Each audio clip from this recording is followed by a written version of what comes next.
Hey everybody, welcome to Out of 7 Beer Reviews, where we're going to explore the different kinds of beers and ales that are out there. There's more than you could ever hope to name, much less drink. But it's nice when you get your hands on a good one, especially if it can be a favorite. Now, I'm not saying that my tastes are better than yours, or my sense of taste is finely honed, or that I'm a beer snob. However, I'm fairly analytical and hope to give you a detailed rundown of different beers that I try. The purpose would be that you hopefully see something that interests you, or if you've seen it in a beer shop and we're curious about it, I can give you a little bit of an idea before you try it. Either you'll find something that you like, or save you from wasting money on something you're going to hate. Maybe you'll find something you love. First, explanation. Why out of 7? Well, we got to be different. Also, if something is average or middling in the middle of the road, out of 7 gives a 4, which is a nice round number, as opposed to 2.5 out of 5, which, what the hell is that? So, anyway. It also gives a little bit more precision each way. 1 being completely undrinkable, 2 having some potential, 3 not for everybody, but you might like it, 4 average, so on. To earn a 7 has got to really be 5 out of 5, max score, 100%. That's got to require a really good beer.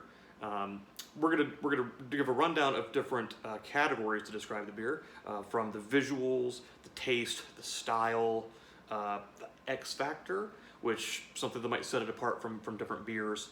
Also, a rundown of the value. I'm gonna kind of boil that down into an overall score, but hopefully give you a really good idea about if this is a beer you should try or not. As you can see, I've got a bunch of different beers in front of me.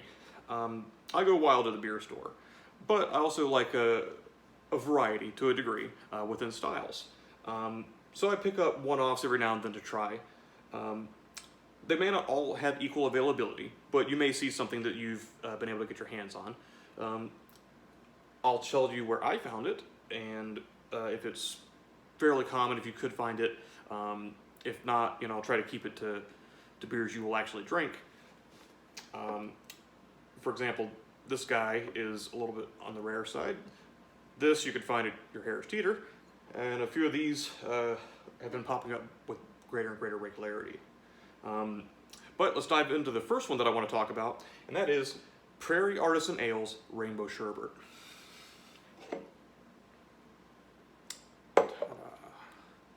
I really like this beer, first off. It's going to get a really high score for me.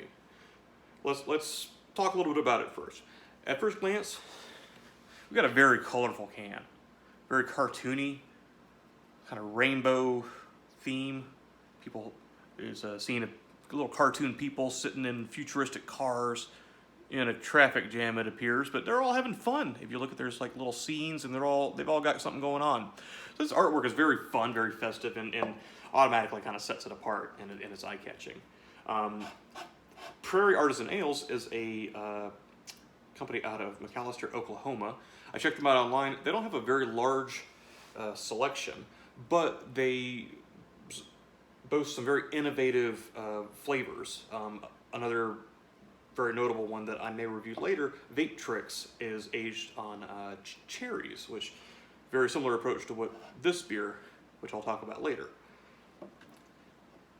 Opening this one up,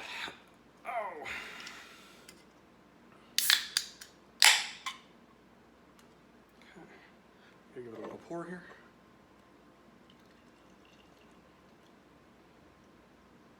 Moderate carbonation, but not too much head.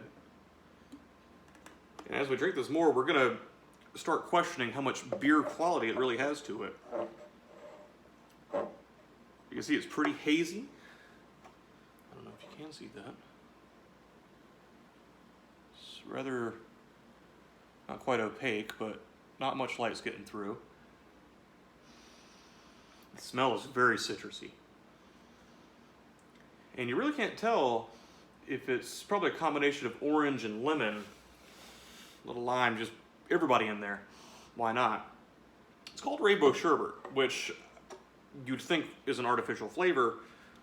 You read on the can, it says, malt beverage with natural flavor. Wasn't aware that there was naturally growing rainbow sherbet in the wild, but I'm assuming it's a mix of different zests. For visuals, overall, the can's really cool, super cool even, for beer. And the pour's pretty good, not too much head, looks very tasty. Honestly, for visuals, that's a 7 out of 7. It's pretty up towards the top. For taste, well, as it says,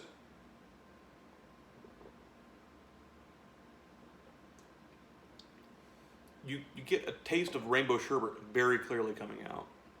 The faster you drink it, actually, the more it'll become apparent. A very drinkable beer. Kind of on the tart side for the uninitiated taste, though.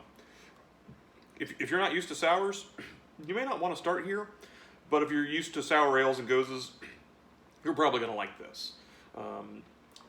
It's very well balanced. Nothing's sticking out in your face. You really do get a sense for rainbow sherbet taste.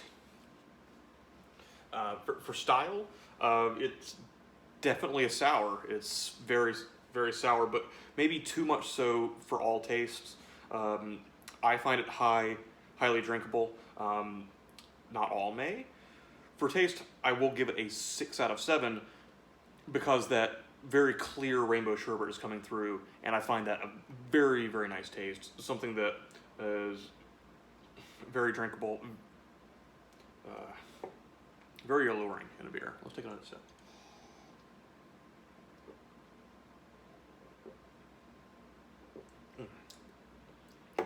Yes, very sour notes going down the side of your mouth.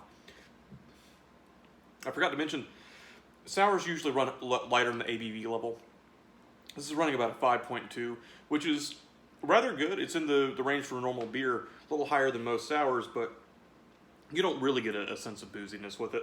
In fact, you don't really get a sense of hops with it, which you would find with most different styles of beer. It really is akin more to a malt beverage. I hate to say a Smirnoff or anything on that level or a Mike's Hard.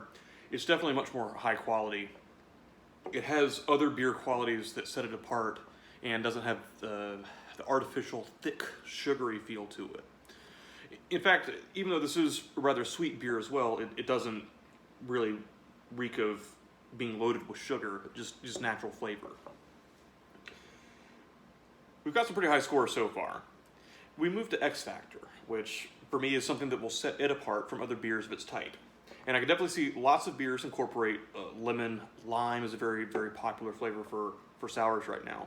But the way that all these come together in almost a rainbow arrangement, as the can portends, that it's so balanced with the different flavors that it does have a rainbow taste to some degree. If you close your eyes, X Factor, I will give this I'll give it a 7, because within this style of beer, it sets itself apart really well. Now we come to value. For value, I got this at a local bottle shop, Sam's Bottle Shop in Durham, if you're wondering. It was a 4-pack for $10.99. If you'll ask me, I will gladly pay that any day of the week. But for most people, a 4-pack for $10.99 is a little on the steep side, especially considering the drinkability is very high, all 6 or 7 for me, that you might be looking for a pretty expensive night drinking this on its own. However, for me, this is a rescue beer. Tough day at work, long day out, it's hot outside, you really need something to hit the spot. For me, this does it.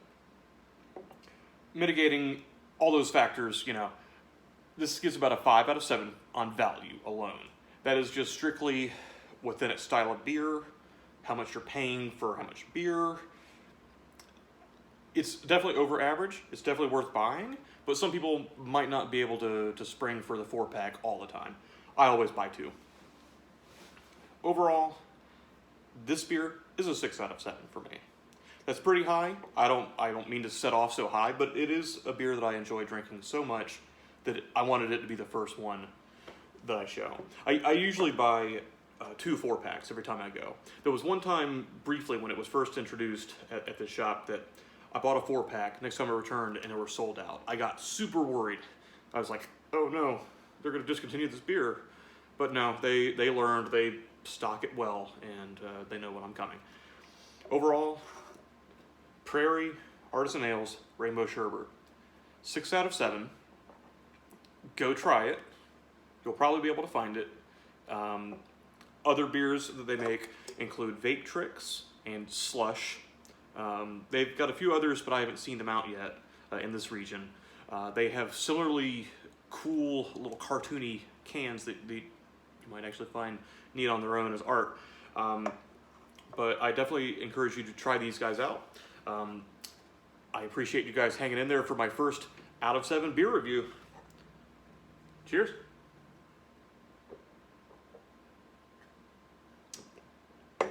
Till next time.